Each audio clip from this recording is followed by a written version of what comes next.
Hey everyone, Harry here to talk about the further unsealed portions of the affidavit that the government submitted to get probable cause to search the Mar-a-Lago premises last year.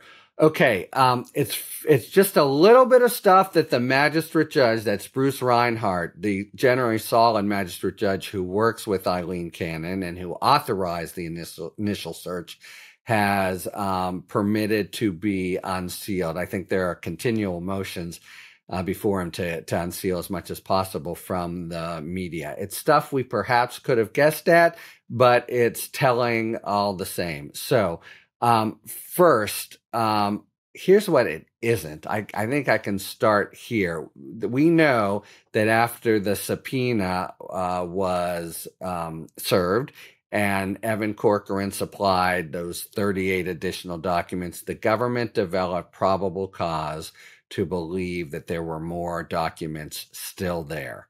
And that remains redacted in the affidavit. It almost certainly involves a cooperating witness right in the bosom of Mar-a-Lago, who's maybe still there, who Trump maybe still trusts.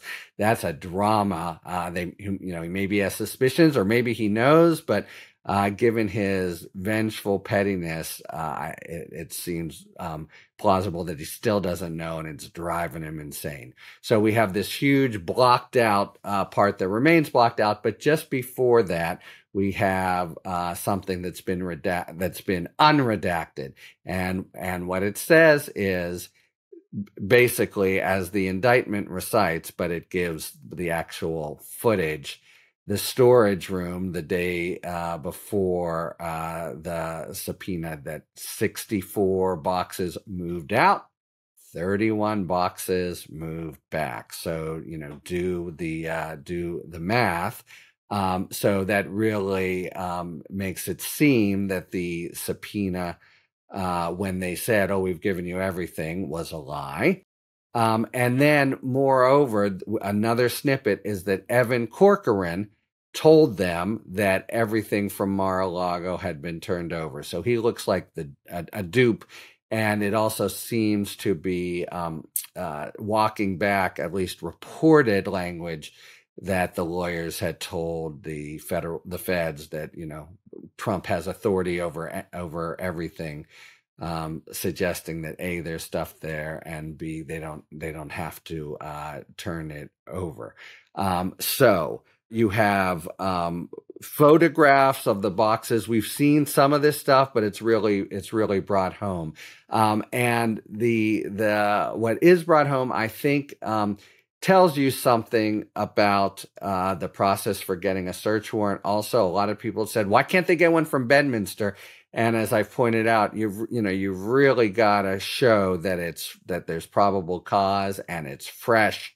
And I think that will turn out to have been, in this case, some real statements by a cooperating witness just before the search is approved. But the unredacted part also says this: the door to the storage room was painted gold and had no other markings on it.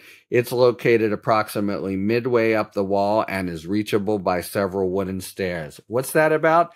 That's about a good and vigilant magistrate when you bring an affidavit saying, okay, wait a second.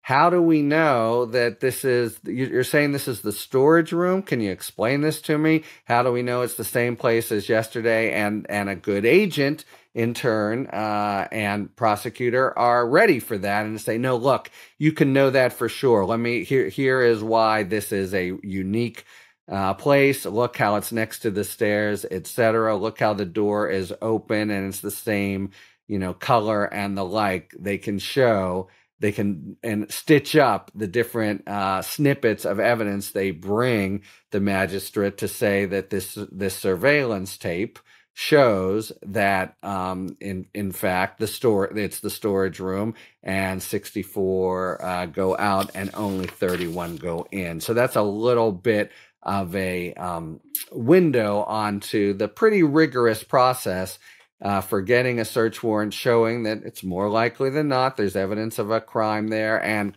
there currently, not that there's been in the past, which is the whole problem with Bedminster. Remember, by the time they learn about these conversations with Trump, brandishing security documents, it's been over a year or some time has passed. So now the other point that this brings up is Trump's co-defendant, Walt Nalta, because he's the guy who can be seen moving it in and moving it out. That has to be one of the reasons that he has been charged. The guy still doesn't have a lawyer. His arraignment's been postponed, I think, twice now. It's now set for this week. And we're going to see something about Cannon, because something has to give. This is now a beginning to be a substantial delay, and it's just either he really can't, no one will represent him, or he's dragging his feet. In either event, he should be assigned a federal public defender. He has the right to it, same as anybody else. If he can't get a lawyer because he can't pay him, or because no one will represent him, that's what a federal public defender is for. Moreover, whoever it is, if they get up and say, oh, I've just been appointed and this is a super complicated case, could I please have 2 months to begin to get up to speed? The judge needs to shut that down. And if she doesn't, it's a bad sign. So the Nalta situation, whether he's a hapless guy who honestly can't get a lawyer, or whether he, including in league with Trump, is kind of doing the first. It's almost like the opposite of a relay race, where each person on the leg tries to add delay to on their end. If this is the first leg where he's added delay, that first leg needs to end, and Cannon needs to bring it to a close. So we'll see when the actual rescheduled arraignment takes place this week. Talk to you later.